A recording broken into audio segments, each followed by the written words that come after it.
This is the one thing killing your combat sports performance, and that is volume. Now, volume is tracked differently depending on the activity. When you're in the gym, it's typically tracked through number of sets performed and number of reps performed of certain exercises. Within conditioning, it's usually done on duration of conditioning or how many work intervals you're doing or how long those work intervals are. And then within technical training, it's often how long those sessions are. So to illustrate the idea of high volume training and its effects on performance, we have this paper by Mangine in 2016 with his colleagues, and they looked at intensity versus volume on the squat and bench press. So they split resistance trained males into an intensity group, which performed a set of 3 to 5 reps at 90% 1RM on the squat and bench press, while the volume group performed 10 to 12 reps at 70% 1RM. So we can say intensity group was a low volume, high intensity approach. The volume group was a high volume, moderate intensity approach. Now they did this program for 8 weeks and they did this 4 times per week. And what you'll see is both groups similarly improved the velocity or the speed they moved the barbell during those lifts, but only the intensity group improved rate of force development at 50 to 90 milliseconds, which is what that means is how quickly they can produce force in the 50 to 90 milliseconds range. So typically when we're talking about reactive strength or that ability to quickly bounce on and off the floor, we're talking under 250 milliseconds of ground contact time. If you go back and watch my strength training for boxing video, I cover a lot of that in there too. But why is this important? It's because how quickly you can reach peak force or how quickly you can produce force directly impacts power development during combat sports. For example, throwing strikes, bouncing around the ring, taking shots. All of that is predicated on the idea of being able to produce force quickly.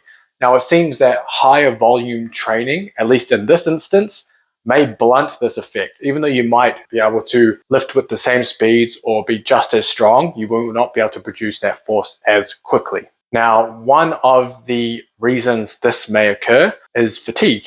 Obviously, higher volume training is more fatiguing than higher intensity training. That is why when you taper and you're looking to peak for a fight, the volume of your training drops, but the intensity typically remains high, as intensity allows you to maintain and develop speed, power, strength, and various skills, whereas volume lets you kind of build that base, but too much volume starts to cause a lot of fatigue and takes away from this rate of force development. Now, this isn't likely isolated to strength training. Obviously, if you're doing a lot of volume of skills training or a lot of volume of conditioning, you're still going to have that residual fatigue carrying over day.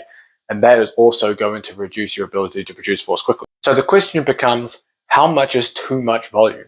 Now, this is a loaded question because it depends so much on your training, your lifestyle. Do you work full time? Do you have time to dedicate to recovery?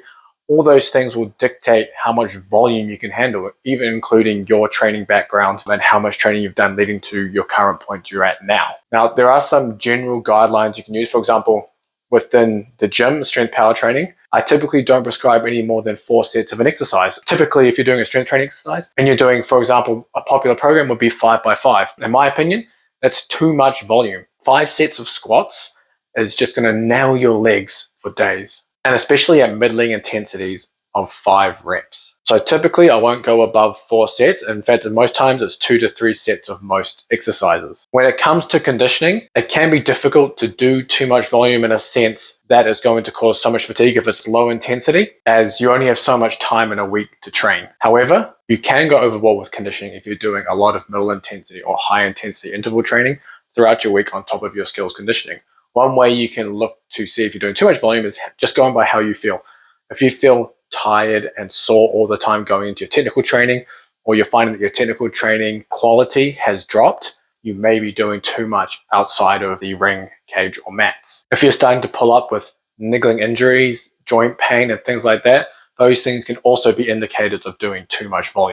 So while volume or excess volume may be the killer to your combat sports performance, there is a time and place where volume may be necessary. So these are the 2 instances where I see volume being in your program a positive thing. The first thing is the off season. We're just going to call off season potentially directly after a competitive tournament or fight where you've got a longer period before you compete again, say 6 months to a year. During this initial period, you may have more volume of outside of technical training. For example, you might be doing more aerobic work or conditioning, you might be doing more strength and power work, depending on what you need to bring up. Think of this as kind of like attacking your weakness. And if you want to bring something up, you need to hit it with some volume to get there, especially if you're looking to build a base that you can work from. Now, your technical training and other forms of training might take a hit during this period, but that's okay because your priority is bringing up whatever that weakness is. The other time you might look to increase your volume is if you're trying to move up a weight class. As to grow muscle, one of the driving factors or driving influences is training volume. There's a dose-response relationship between how much volume you perform, taken as the number of sets per muscle group per week, and muscle growth. Now, volume in terms of number of sets per week is not just every single set you perform. For example, let's take a very easy example of biceps. So you're doing bicep curls. The first couple of sets when you're warming up, they don't count as those sets for muscle growth because they aren't what we call effective volume. And effective volume is getting closer to failure. So I would class anything looking at 4 reps from failure as an effective volume set, or something that just takes a high relative effort. So in this instance, when you try to move up a weight class by adding muscle mass, this is when you will see increased volume of lifting and increased volume of potentially bodybuilding style movements. So what if you're in a phase where you don't want to increase volume, but you still want to make improvements in conditioning? Now, I got these ideas from track coach Steve Magnus at the Gain Conference many years ago, and I'm going to share them with you here. So one way of doing that is using pre-fatigue before your conditioning. So some examples that Steve gave: having a short session the day before and then starting the next day not fully recovered with your next conditioning session as a way to do pre-fatigue. Another one, doing a strength power session, then going into your easy conditioning, and that could be easy shadow boxing, easy running, whatever that is. Another one you could do is you can end your cool down by doing stuff, quote unquote. And that's essentially forcing the aerobic energy system to work while fatigued. And this could just be, the example Steve gave is just an 800-meter cruise. Obviously, you could do like shadow boxing, like shadow wrestling, and things like that. So these are options that you can also use to improve conditioning without increasing the volume. I'm going to leave you some final notes on training volume. First one is the inverse relationship between volume and intensity, meaning the higher the volume and the more volume you're doing, the lower the intensity has to be. If you have very high volume and very high intensity, that's a recipe for burnout very quickly. Same thing, if your intensity is very high, you cannot sustain more work at that intensity, again, leading to burnout. So it's about balancing these two variables within your training. Secondly, it's not about how much volume you're doing in a week, it's about how consistent you can keep your volume over years. Everything is about consistency. Now, I've talked about this a lot on the Sweet Science of Fighting podcast as well. It's not so much what you do during this one session, during this 1 week, during this 1 month, or even during the year. It's years of stacking training on top of each other. If you can remain injury-free and you're able to train all the way through, you're going to make far more progress than someone who's trying to push the limits every single week. Now, as the saying goes, you can't improve or make huge improvements in one training session, but you can definitely break yourself and take away from your physical abilities in one session just by doing too much. Thirdly, what you're used to matters. And this is often why you see high intensity interval training studies showing far superior benefits to other forms of cardio or conditioning.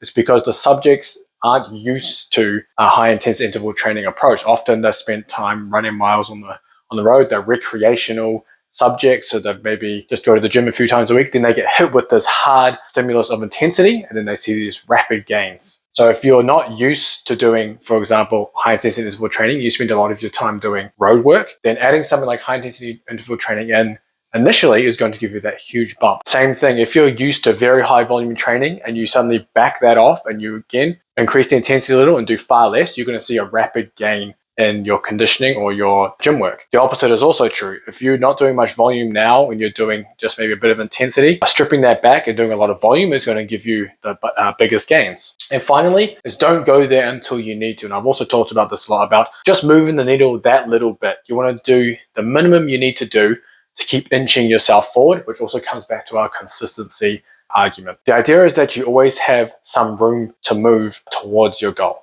It's why if you look at a lot of my training programs in the Sweet Science of Fighting Underground, within the strength power realm, I haven't programmed drop jumps, depth jumps, or any hard shock method plyometrics because most people don't need that yet. And the problem is when you start touching those very high intensities, the theory is you create this neural imprint. And once you've gone, it's like playing your ace card.